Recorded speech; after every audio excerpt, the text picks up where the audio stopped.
Okay. So, Alhamdulillah. Bismillahirrahmanirrahim. Assalamualaikum warahmatullahi taala wabarakatuh. Hari ini kita akan sambung dekat juzuk 8, muka surat. Surat apa tadi? Kan kat sini. Dia lari pula. Muka surat 150, surah Al-An'am, ayat 162. Okey, surah Al-An'am ayat 162. Okey, a'udzu billahi minasyaitonir rajim. Kita baca dulu. Bismillahirrahmanirrahim. Qul inna salati wa nusuki wa mahyaya wa mamati lillahi rabbil alamin. La syarika lahu wa bidzalika umirtu wa ana awwalul muslimin. Sadaqallahul Azim. Okey. So ayat ni adalah tentang apa? Ayat ni adalah satu identiti kepada orang Islam. Ayat ni bukan ayat yang biasa-biasa, tetapi ayat ni adalah ayat yang kita yang pertama sekali dia adalah identiti kepada orang yang mengaku dia adalah hamba Allah Taala. Yang kedua, dia adalah ayat declaration ataupun ayat statement yang kita selalu ulang bila kita duduk dekat depan Allah Ta'ala bila kita berdiri dan kita nak solat. Kan kita ada baca doa iftitah kan, dan salah satunya kita declare inna salati wa nusuki wa mahyaya wa mamati lillahi rabbil alamin. Maksud dia apa? Katakanlah inna salati, sesungguhnya salati, salat aku, wa nusuki, ibadah-ibadah aku, wa mahyaya, dan kehidupan aku, wa mamati, dan kematian aku adalah lillahi rabbil alamin, untuk Allah Tuhan sekalian alam. La syarika lahu wa bidzalika umirtu, dan tidak ada sekutu bagi Allah Taala, dan dengan hal itulah, untuk mentauhidkan Allah itulah aku telah diperintahkan, aku ambil perintah tersebut, wa ana awwalul muslimin, dan aku termasuk daripada kalangan orang-orang yang paling awal menyerahkan diri. Okey.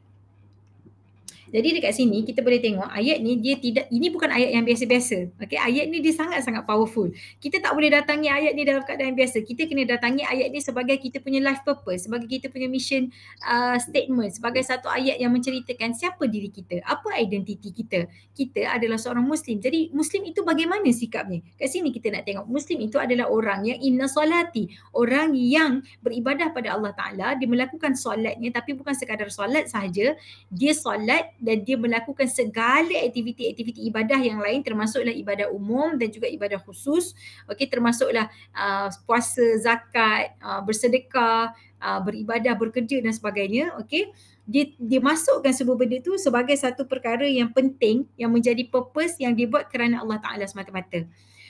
Orang Muslim dia declare perkara ini bukan semata-mata dia macam nak declare sahaja, tapi declaration ini membuktikan bahawasanya untuk menjadi orang Muslim kita kena jelas dengan tujuan kehidupan kita.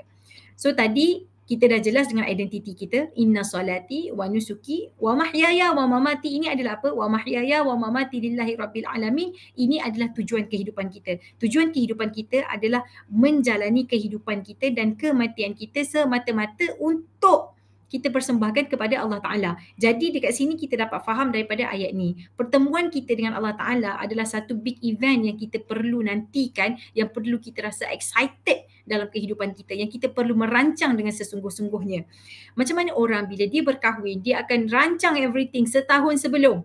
Saya waktu umur saya 15, bukan 15, waktu saya umur 18 tahun kot, masa ni dah ada kawan-kawan start berkahwin kan. Kita pun borak-borak macam mana persiapan perkahwinan. Saya sangat terkejut, rupa-rupanya tempah dewan orang dah buat setahun sebelum. Kita ingatkan nak tempah dewan ni dalam 2-3 minggu, sebulan sebelum ke apa kan. Rupa-rupa setahun sebelum. Lepas tu kawan saya dia ada cakap, dia nak kahwin lagi 3-4 bulan. Masa tu dia tak tempah lagi baju, dia tak buat lagi ni. Dia kata tak sempat. Apa yang tak sempatnya? 3-4 bulan tu kan masih panjang. Apa yang tak sempatnya? Tapi dia duduk gaduh lah, duduk gelabah itu ni, buat benda macam ni. Saya rasa macam 3-4 bulan tu sangat-sangat panjang. Macam mana dia boleh kata tak sempat? Tapi rupa-rupanya sempat ataupun tak sempat, bagaimana seseorang dia melihat kelapangan masa yang dia ada itu bergantung kepada sejauh mana dia melihat sesuatu perkara itu besar ataupun penting dalam hidup dia.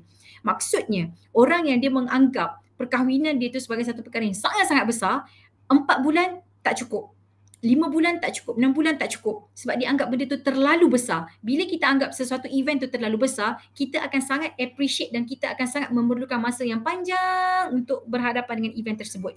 Tetapi sekiranya kita rasa macam event tu simple, kecil je, tak ada apa, kan? Alah, just nak pergi ajak family makan-makan je. Kalau kita nak ajak family, kalau kita nak buat open house, mungkin kita akan buat preparation 3 hari ke 5 hari sebelum, kan? Open house yang ada ramai family saudara mara datang. Tapi kalau kita just nak ajak kakak kita 2-3 orang datang, kan, event yang simple, yang lebih kecil, just datang berbuka puasa, mungkin hari ini kita merancang, hari esok kita dah boleh execute dah plan kita nak berbuka puasa tu. Sebab apa? Sebab the intensity of the event tu tidak terlalu besar, menyebabkan kita tidak terlalu gelabah melihat soal masa.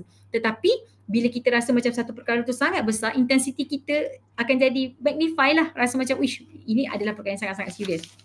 Dekat situ saya belajar. Oh okey. Jadi untuk menjadikan manusia yang boleh menguruskan masa dengan baik, yang boleh menyusun dia punya wa mahyaya wa mamati, macam mana dia menjalani kehidupan dia dan macam mana dia akan menjalani kematian dia, kita perlulah menjadi seorang yang melihat bahawasanya pertemuan kita dengan Allah Ta'ala itu sebagai satu perkara yang besar, betul-betul besar. Kalau kita tidak equip diri kita untuk masukkan data-data tentang pertemuan kita dengan Allah Ta'ala itu satu perkara yang sangat-sangat besar, kita akan melihat kematian tu jauh lagi pada kita. Kita masih ada banyak lagi masa. Tapi that moment kita rasa macam, oi tak boleh lah.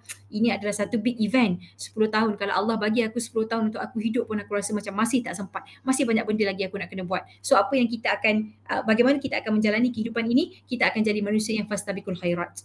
Okey, manusia yang sentiasa berlumba-lumba untuk buat kebaikan. Dia macam rasa macam, ui tak sempat lah nak kena ni, tak sempat lah nak tengok TV, tak sempat lah nak buang masa, tak sempat nak buat dosa, tak sempat banyak perkara yang kita nak buat tak penting. Apabila kita meletakkan statement yang sangat jelas dekat dalam diri kita tentang big event yang paling-paling utama kita kena fokus dalam kehidupan ada pertemuan kita dengan Allah Ta'ala. Jadi ayat ni dia cakap tentang identiti kita tu, okay? Dia cakap tentang kita punya life mission ataupun tentang kita punya mission statement lah, mission statement dan vision statement kita sebagai seorang Muslim. Bukan semata-mata macam nak suruh kita refine niat.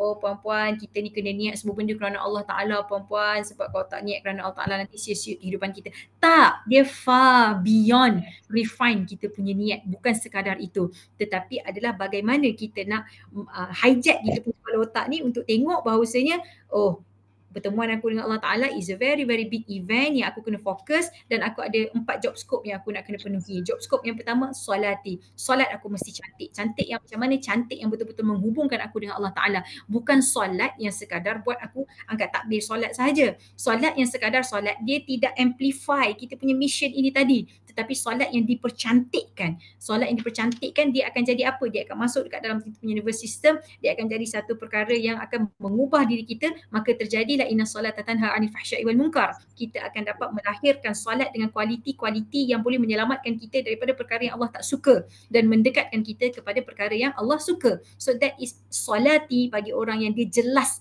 dengan purpose dia hidup dekat atas dunia. Orang yang tak jelas dengan purpose dia dekat atas dunia, dia akan menganggap solat sekadar satu ritual semata-mata.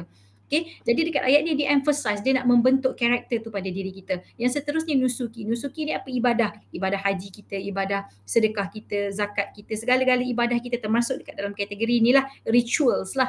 Okay, rituals agama ni pun kita akan mempercantikkan, tidaklah semata-mata kepada satu hubungan hati kepada dengan Allah Ta'ala semata-mata. Sebab apa? Sebab ramai orang yang dia membina hubungan dengan Tuhan, bahkan orang Kristian juga dia pun membina hubungan dengan Tuhan. Mereka juga mempercayai Allah, walaupun Allah mereka tu version 3 in 1, tapi mereka sama juga dengan Yahudi, mereka pun percaya kepada Allah Ta'ala tetapi mereka tidak ambil nusuki. Mereka ambil Islam mereka ambil agama tu secara separuh-separuh. Kalau mereka ambil agama secara sepenuhnya, mereka dah lama jadi Muslim, kan? So hubungan dengan Tuhan tu bukan sekadar pada perasaan, bukan sekadar pada silah ataupun solat semata-mata, tetapi juga pada membuktikan melalui ibadah-ibadah kita, rituals kita yang pelbagai. Itu semua pun mesti dipercantikkan.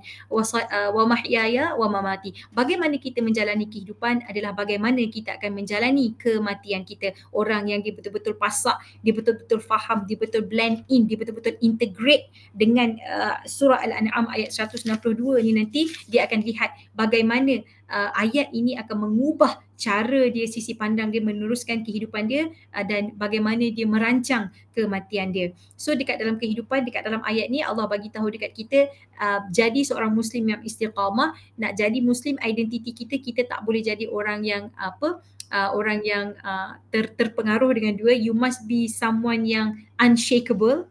Apabila datang sahaja nak melakukan satu perkara, lillah tu anda pegang sungguh-sungguh. Sebab ini anda punya mission statement yang dah masuk dekat dalam kepala otak. Bukan sekadar tentang way of living, tetapi tentang bagaimana way of dying pun kita kena tetapkan. So ini adalah kesempurnaan Islam. Dia mengajar kita untuk menjalani kehidupan kita secara holistik, daripada solat, daripada rituals, kepada semua urusan-urusan yang berkaitan dengan mahyaya, kehidupan kita, dan juga urusan-urusan yang akan memberi kesan kepada mamati. Okay, cause and effect, semuanya kita kena percantikkan, semuanya kita kena tengok dengan elok-elok, mestilah bertunjangkan, berpaksikan lillahi rabbil alamin. So ayat ni dia tak ajar pun kita tentang menyusun dunia kita, tapi dia mengajar kita tentang menyusun akhirat. Kerana apa? Kerana orang yang menyusun akhiratnya, maka kehidupan dunianya pun akan menjadi tersusun. Tetapi orang yang sekadar menyusun dunianya, maka akhirat dia akan menjadi terabai. So insya-Allah hari esok kita akan jumpa lagi dekat dalam juzuk 9. Terima kasih.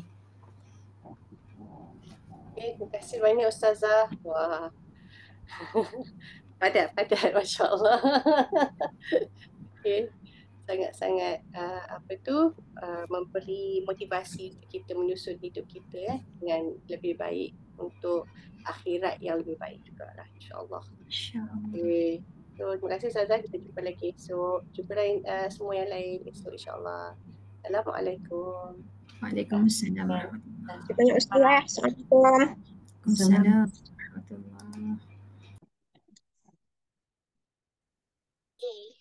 Assalamualaikum Ustazah. Alhamdulillah.